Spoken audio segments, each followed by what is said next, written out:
Assassin's Creed 2 is a bloody romp through Renaissance Italy that significantly expands and improves upon the core mechanics of the first game. The story picks up directly after the first one, with Desmond, the main character in modern times, escaping from Abstergo. Desmond teams up with the assassins and hops back into the Animus, this time by choice.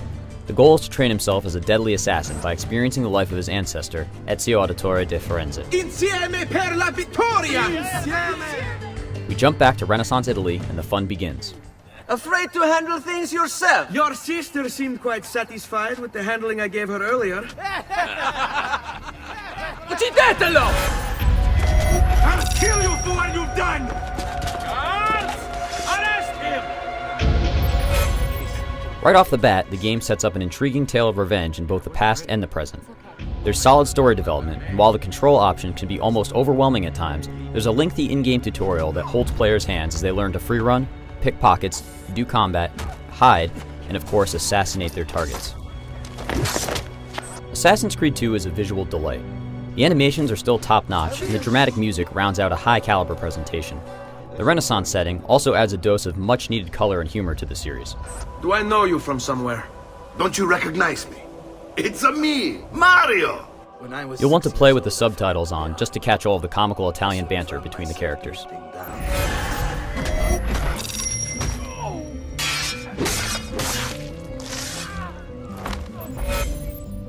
The excellent free-running system from the first game has returned, and is noticeably faster, making exploration more enjoyable. It also helps that Florence, Venice, and other Italian cities are the perfect setting for Ezio's acrobatic antics. Combat is also brutal and gory. There are a bunch of weapons to purchase, and you'll likely buy all of them just to watch the unique animations they trigger during a fight. The most important improvement to Assassin's Creed 2 is the streamlined mission structure that always points players towards the meat of the game. The mission that progresses the storyline is always marked with a big exclamation point on the minimap, and this time around the missions are much more varied and definitely more exciting. There's no sitting on benches required.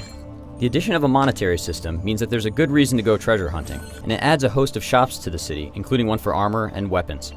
It's just another layer that makes the Italian cities more vibrant and believable than the first game. The stealth has also improved, and now players can blend with any large crowd of people, as well as hire thieves, mercenaries, and whores to distract specific targets. And now that players can disarm opponents and purchase a wide range of weapons, the combat is deep and enjoyable. The counter and kill animations alone make confrontation a thrilling option. Assassin's Creed 2 is a meaty game, clocking in at 18 hours for a normal playthrough, and there are hours of side missions and diversions.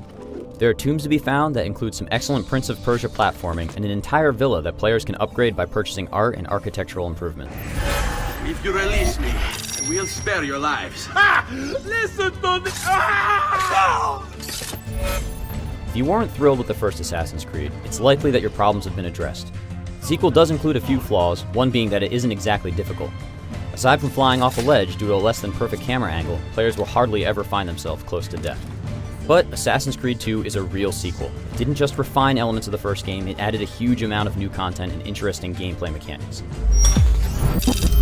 I gave the game a 9.2, and while Assassin's Creed isn't perfect, it has put the series on a path towards greatness.